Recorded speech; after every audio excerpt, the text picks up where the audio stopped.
Hello, hello mga kalonger. Good morning po mga kalonger. So, Sabado po ngayon. So, ginagawa namin kasalukuyan. Ayan. Dinalagay na namin po yung pinakatulay. From viewing to viewing, yung ginawa natin tulay mga kalonger. So, papakita natin kung paano tutulay. First time yung mga ano natin, mga bagong inakay natin na inakyat. So, eto po mga kalonger, papakita na po natin.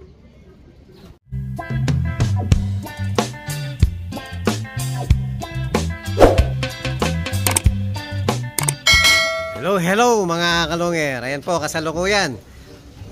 Kalalagay lang natin mga kalonger. So ito po, papakita natin. Linagyan natin ng pintuan dito.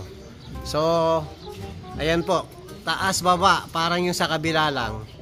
So, pag gusto nilang pumunta doon, mag-viewing doon sa ginawa natin panibagong viewing. So, para kita nila lahat hanggang sa likod mga kalonger.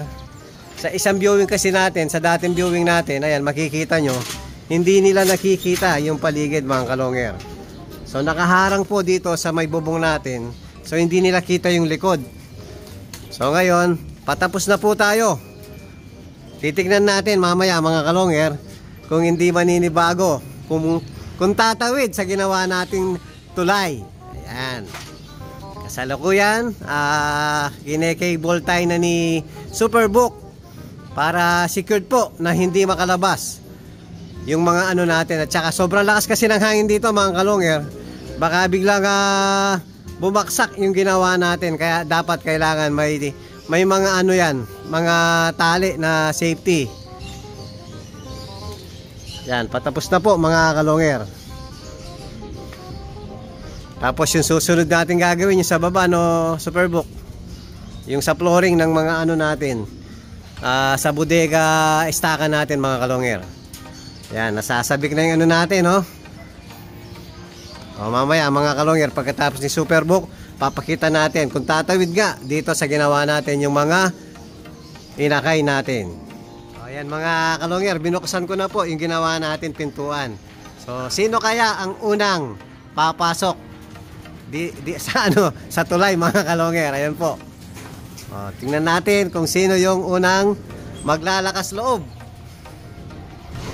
O, tawid na, tawid na. Maninibago muna sila niyan mga kalonger. O, wala pang gustong tumawid. Wala pang gustong pumasok. O, titignan natin kung sino yung unang papasok. Ayan na, nagsilabasan na sila. O, ayan na, may pumasok na. Yun. Tawid na, tawid na.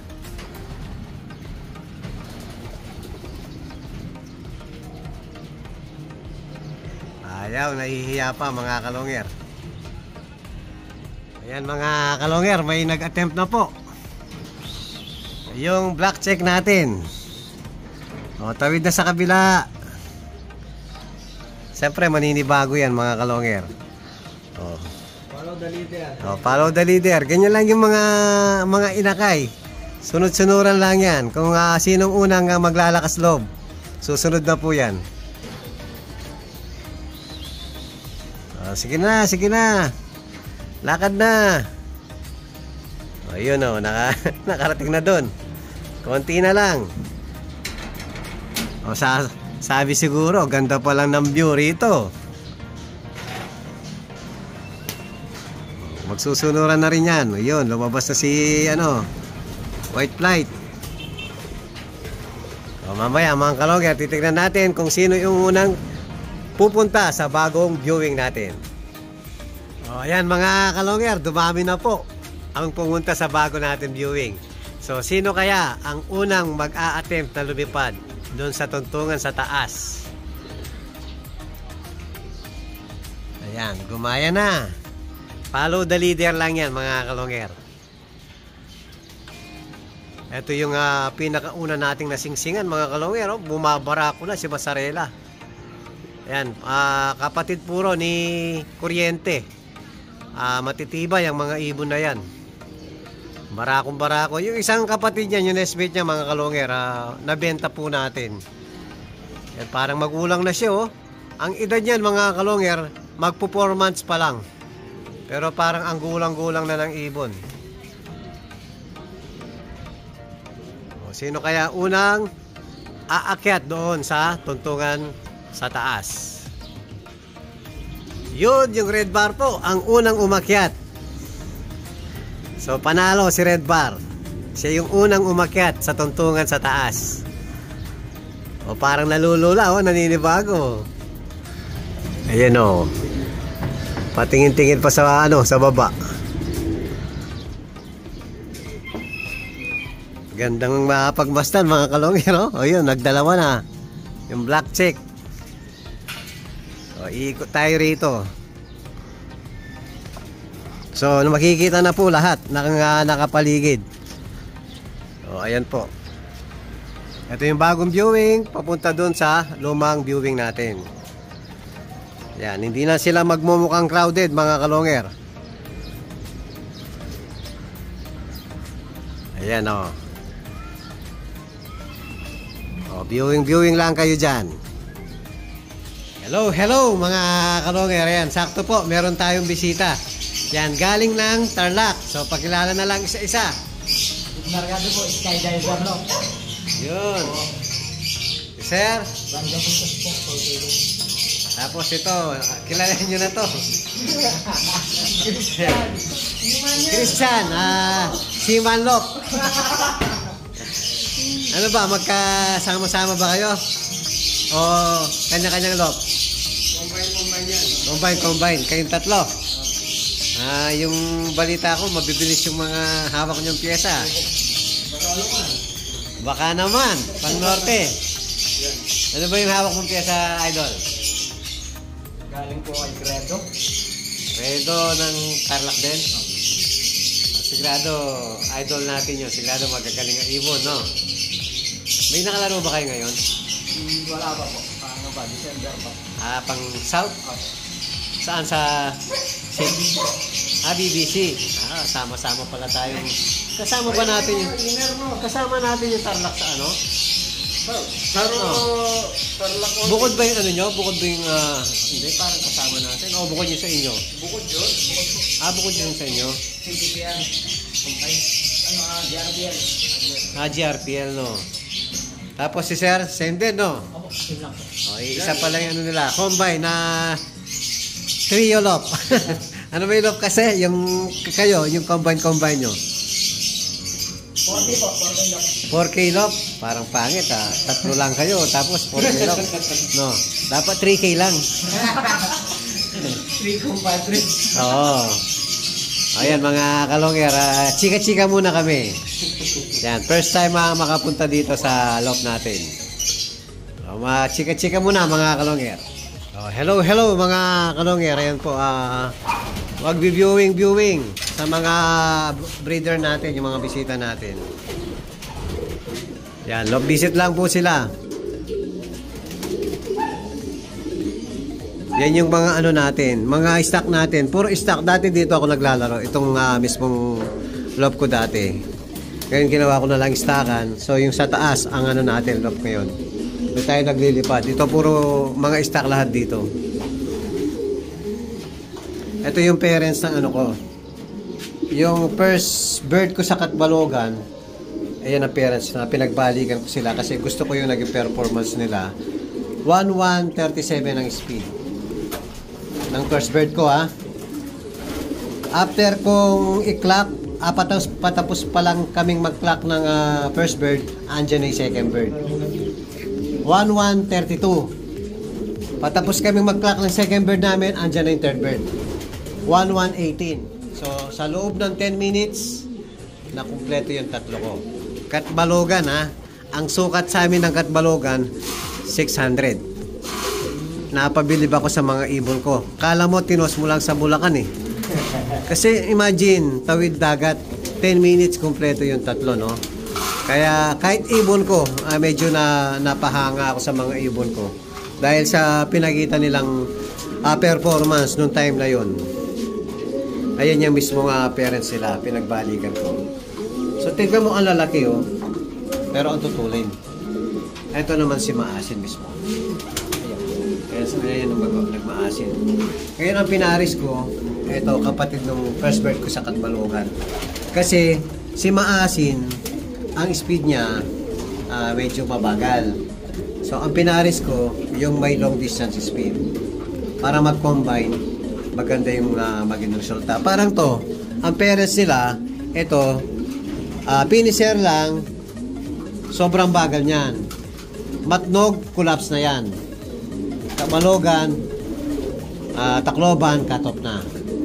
Pero ang kinukuha ko dyan sa pagsaganong ibon, yung utak. Bakit? Uuwi yan kahit kinabukasan, sariling biyahe. Para sa akin sariling utak ang gagamitin niya, hindi siya nakikisabay lang sa mga kasama niya. So ibig sabihin, malakas ang homing instinct ng ibon. Uwi lang nung uwi, kulang lang sa lakas. O pwedeng pinanganak siya ng mahina ang katawan, pero kaya niyang umuwi, pero marami ang stopover. Pero ang kinukuha natin doon, yung utak ng ibon, yung homing ng ibon. So pinarisan ko ng Kuipers Japan ko, yan mga speed long distance yan. So ang naging anak nila, unang anak pa lang ng mga yon, na-combine ko yung gusto ko. Ganyan tayo magpares. Yan, tip lang para sa inyo. Ayan mga kalonger, tingin-tingin muna sa mga natin, warriors natin. Hello mga kalonger, ayan po, magpapaalam na po yung mga bisita natin. So maraming salamat dyan sa pagbisita. Thank you very much. Thank you. Sa uulitin, pag wala kayong ginagawa, pwede kayong pumasyal ulit dito. So thank you. Maraming salamat sa inyo. Hello mga kalonger, yan halos kararating lang natin. Pag alis ng mga bisita natin kanina, umalis din po tayo mga kalonger. So ginabi na po tayo, kararating ko lang mga kalonger. So update ko lang yung nagpa-reserve sa huling 4 na ibon mga kalonger. Humihingi po ng update yung dalawang nagpa-reserve sa atin. So ito po yung pina-reserve nila. So bali, tumutuka na po yung magkapatid na checkered. Ayan. Yan, Kuipers Japan po mga kalungер. O dito. Hindi po yung blue bar na to, naunang ano to. Bali pinaampun ko lang kay Stitch yung dalawang checkered mga kalungер. Ayan po. So update ko kay Sir Adrian James at saka kay Sir Datu Bomber mga kalungер. So tag-isa sila dito. Tapos yung isang pinareserve pa ni Sir Adrian James, bali sumunod na clutch dito, yung pangalawang clutch. So ito po yung dalawa. Tumutuka na po mga kalonger, Sir Adrian James and Sir Datu Bomber mga kalonger. So ito po yung isang pinareserve ni Sir Adrian James. Ayan po mga kalonger. Yan, update po. Tapos yung isang pinareserve ni Sir Datu Bomber nasa kabilang breeder natin. So bukas po pagsasamahin na lang natin yung dalawa para po pares naman yung laki mga kalonger. Para mangitlog na si Lady Maasin. Yun, pagsasamahin na lang natin mga kalonger. So papakita natin yung anak ni Lady Maasin. Hello mga kalonger. So ito po yung isang pinareserve na ibon ni Sir Datu Bomber. Ayan po, direct anak ni Lady Maasin.